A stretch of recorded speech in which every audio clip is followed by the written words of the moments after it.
America गए तो उन्होंने तुष्टीकरण की बातें, उनके जो बयान है वो सामने आने लगे हैं। उन्होंने कहा है कि भारत में अभी मुसलमान यहाँ पे भयभीत महसूस कर रहा हूँ, मैं उनकी बात समझ सकता हूँ, यही चीज़ यहाँ का जो रहने वाले सिख हैं या ईसाई हैं वो भी महसूस कर रहे हैं। और सन 1980 में जो दलितों के साथ हुआ था वो आज भारत में हो रहा है। तो जहाँ प्रधानमंत्री देश के गौरव की बात करते हैं, वहाँ पर राहुल गांधी देश के गौरव को गिराने की बात कर रहे हैं। देखिए, राहुल जी मूलतः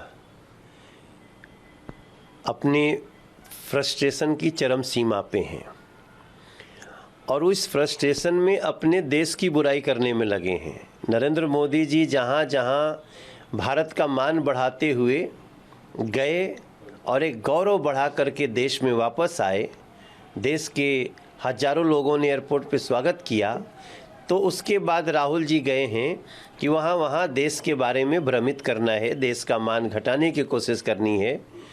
लेकिन मुझे लगता है इससे वो सफल नहीं हो सकते हैं, क्योंकि हर व्यक्ति के हाथ में न्यूज़ का और इन्फॉर्मेशन का भंडार है।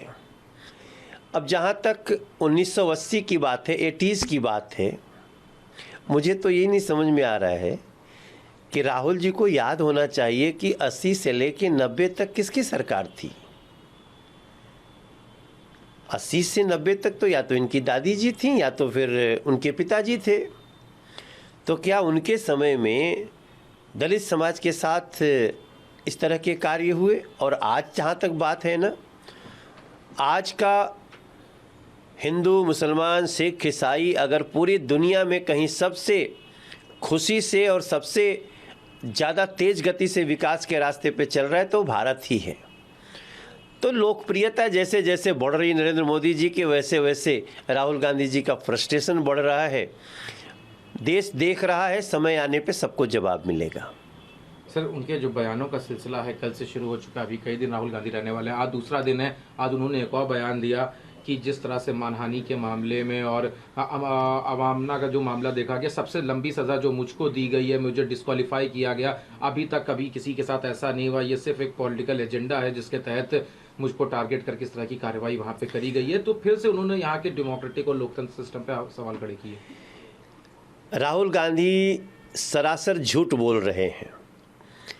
इस तरह से न जाने कितने लोगों की सदस्यता गई है, डिस्क्वालिफिकेशन हुआ है, और ये एक प्रक्रिया है। अगर लोकल स्थानीय कोर्ट से ऐसी सज़ा मिलती है तो लोग उसके लिए अपर कोर्ट में जाते हैं, ज़रूरत पड़ती है सुप्रीम कोर्ट तक जाते हैं। कई लोगों ने अपने इस सज़ा के बाद वापस विजय भी पाई है, लेकिन वो अभिमान में चूर हैं। उनको तो लगता है ना कि उनको ये भी नहीं समझ में आता होगा कि लोकल जो लोअर कोर्ट है उसका सुप्रीम कोर्ट में अंतर क्या है। मेरा मानना है कि यही फ्रस्ट्रेशन होता है जब आपको समझ में नहीं आ रहा है कि आप कितना झूठ बांट रहे हो, कितना सिर्फ विपक्ष का होने के नाते सिर्फ आप सत्ता पक्ष पे दोषारोपण करने में देश का मान घटा रहे हो। ये जिस दिन समझ में आ जाए राहुल जी हो जाए। एक सवाल हो रहा है, आज आप लखनऊ 9 साल पूरे हो रहे हैं, गरीब कल्याण का जो इशू है वो काफ़ी बड़ा रहा है। उसके अलावा अभी केंद्र में के 9 साल हो रहे हैं, प्रदेश में भी देखा जाए 6 साल पूरे हो चुके हैं, 7 साल की तरफ लोग बढ़ रहे हैं। कैसे देखते हैं कि ये जो डबल इंजन की सरकार है कितना लाभदायक रहा, क्योंकि 2024 का चुनाव बिल्कुल सर पर है और भारतीय जनता पार्टी की जो तैयारियाँ हैं वो शुरू हो चुकी हैं। जब हम 9 साल गरीब कल्याण के कह के इन्फॉर्मेशन देते हैं, नमो ऐप पे सारी जानकारियां उपलब्ध कराते हैं प्रधानमंत्री जी स्वयं, तो फिर जिसको चैलेंज करना है करे कि हम ये अगर तथ्य गलत हो तो बताइए। अगर हमने लोगों को इस संकट काल में फ्री अनाज देते समय कोई जाति धर्म का अंतर किया हो तो बताइए। हाईवेज़ बनाते समय ये अंतर किया हो कि इस पे इसी जाति और धर्म की गाड़ी चलेगी, इसकी नहीं चलेगी तो बताइए। अगर हमने लोगों को वैक्सीन लगाते हुए कोई भेदभाव किया हो तो बताइए। इसके बाद भी जो एक निर्भय स्वराज्य देने का जो काम किया है इन भारतीय जनता पार्टी ने। हमारे इन्फॉर्मेशन में कोई गलती होगी तो लोग बताएं, हम आज भी बताएंगे लखनऊ में। और मुझे पूरा विश्वास है कि हमारे जैसे सांसद मंत्री कई जगह इस बातों को बता रहे हैं। और इन 9 वर्षों में सच में भारत को भी गर्व है कि नरेंद्र मोदी जी ने इतना कार्य करके दिया, जो बचा है वो भी हमें करना है। सर 2024 के चुनाव आ रहे हैं, उससे पहले अभी कुछ लोकसभा विधानसभा के चुनाव भी बचे हैं, खास करके राजस्थान में। कल प्रधानमंत्री भी थे, प्रधानमंत्री ने मुफ्त की रेवड़ी पे फिर से कहा कि जो मुफ्त की रेवड़ी की कांग्रेस बात कर रही है इससे देश दिवालिया हो सकता है। वहीं दूसरी ओर गहलोत ने कहा है हमारी सरकार बनते ही 100 यूनिट बिजली हम मुफ्त कर देंगे। तो लगातार ये जो फ्रीबीज का जो ट्रेंड शुरू हुआ था दिल्ली से, वो करते करते हर जगह पहुँचता जा रहा है। कितना फायदेमंद या नुकसानदेह आप इसको देखते हैं?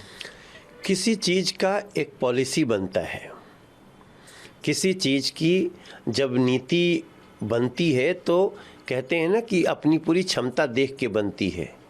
आज ये फ्री की रेवड़ी के आधार पे दिल्ली का ही देख लीजिए। आज दिल्ली में बिजली फ्री मिलनी क्यों बंद हो गई? आज दिल्ली 1.5 लाख करोड़ के कर्ज में क्यों आ गई? और जिस प्रकार से मैं एक एग्जाम्पल दे रहा हूँ अरविंद केजरीवाल सरकार का, आप दिल्ली का ही स्टडी कर लीजिए। गलियां टूटी, पानी गंदे, जमुना गंदी, हवा गंदा, टैंकर माफिया फल फूल रहे हैं। ये सारे कुछ के बाद जलबोर्ड घाटे में पूरी दिल्ली सरकार पे 1.5 लाख करोड़ का एक बड़ा कर्ज, अगर यही शासन होता है तो ऐसे शासन को अब लोगों ने समझना शुरू कर दिया है। इसलिए योजना बनाना, लोगों को जो भी देना है वो अपनी नीति और नियत के अनुसार देनी है, तभी जा कर के हम 9 साल गरीब कल्याण के इसको समझा पाएंगे।